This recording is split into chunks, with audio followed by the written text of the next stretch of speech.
This is Silly Kelly DVD review. This Silly Kelly DVD review is a review of Star Crackers, the Sphere of Influence, because promoting our own stuff is fun. Yeah. Here we go with my DVD review of Star Crackers. Dun, dun, dun. This is Silly Kelly, and it's a review of the DVD Star Crackers.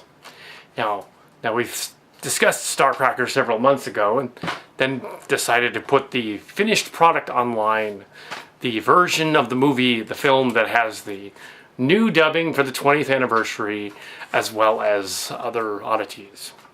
This is a very strange science fiction movie. It happens to be a science fiction movie that I was in. Yes, I was the character of Carey. Yeah. So, yeah, I was in the movie. This is really awesome. I was in there. So, yeah, I still act like that guy. Anyway, so, now Star Crackers was a interesting experiment. It is a student film done by college students, two of them, Tim Cantrell and Adam Brown, and and a high school student named Jonathan Yeager, better known as Kal Kat, Mark's Cards, and Tim Cantrell. And Jim Bufkin was in it too. All four of us directed, produced, and wrote it. All of them. And it's not an official Hollywood movie. It was just released to YouTube, so I'm reviewing it. So this is the new version, the 20th anniversary version, since no one has ever seen really the other versions, except for the 2005 one, which was a limited release. Compared to the 2005 one, it's considerably better, actually.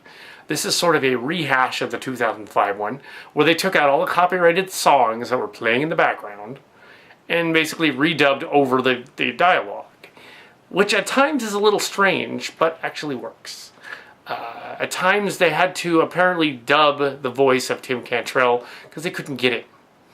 Now, rumor has it they're going to meet with Tim Cantrell tomorrow for the big toy show, for the first time in 4 years, and that big local super toy show over there at the fairgrounds. But that's their our official Minions meeting. But Silly Kelly will be there, of course. Yeah. So, but yeah, he was not available to be in this version, so a lot of his lines get redubbed to make them make sense. Which is probably a little strange, but a good game. I mean, he could look at this later on, because this is his copy, and he could go, "Oh, I want to do my voice. Oh, you don't sound like me. Oh, not that much." Oh. But yeah. So anyway, the movie is fun. It doesn't make a whole lot of sense. The basic premise is that there's this silly group of space cops, apparently, who dress like everybody else and are in a living room or a basement. There's other strange places, but it's supposed to be a spaceship. And they go to this alien planet where they pick up a psychologist lady, and then they go into space again on their spaceship, the Joshua Braun, named for apparently a kid who died at Pine Hill, which is odd. It's a Silly Trek connection.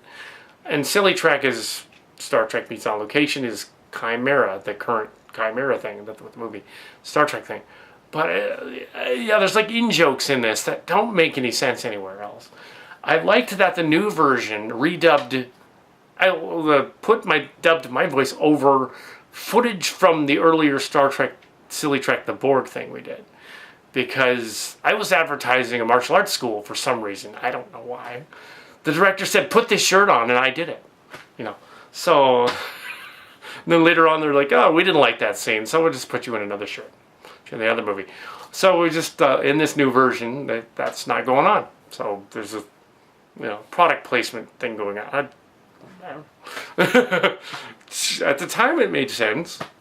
So yeah, it's this weird student film. It goes on for about 90 minutes, and these space cops, who are supposed to be in their 30s but are clearly in their teens and early 20s, they go on this space mission where they get sucked into this alien sphere thing.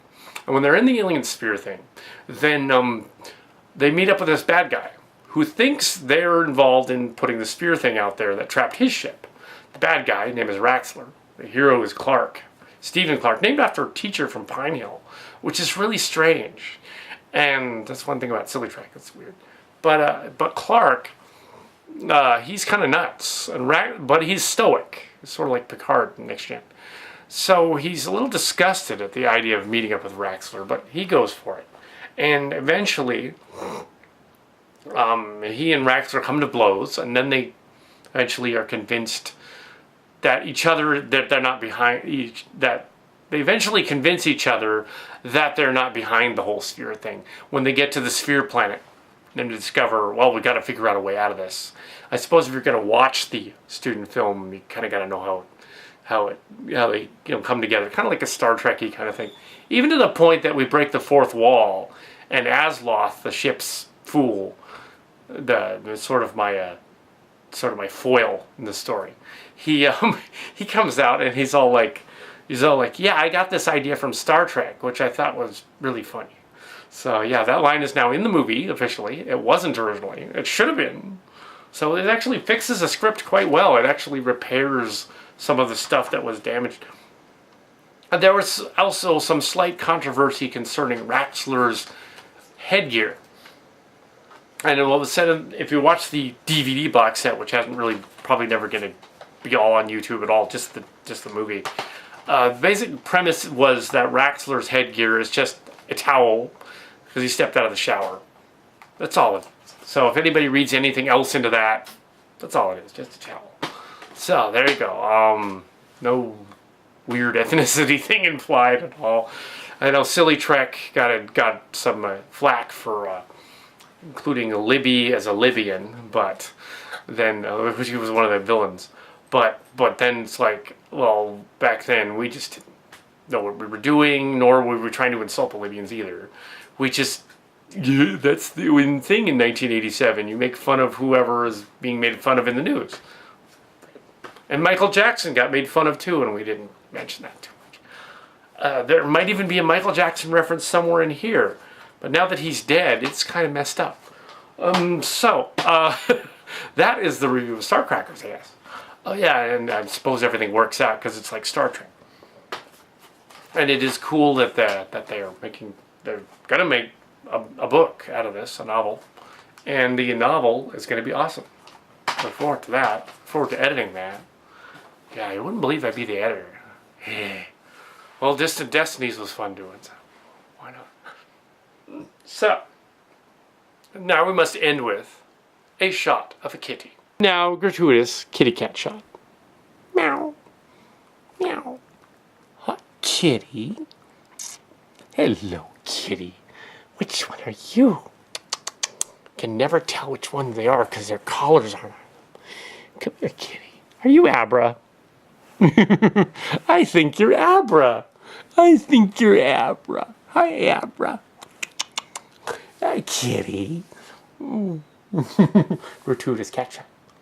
Wait, Kadabra wants to get into the act. There she is. She's sitting. Hi, Kadabra. You're in the naughty place. You're on the cable thing. Hi. Are you a talking girl? Kadabra's a talking girl, huh? Yes. Yes, she is. Hi, kitty. Hi. There she goes. She's a quick girl. Kitty. Meow. Meow. She's a talker. Yeah, they just take their collars off. We put them on, but they take them off. Well, that's up for Kadabra. So, yeah, this is Silly Kelly. That was 3 movie reviews. And that's it for tonight on the movie reviews.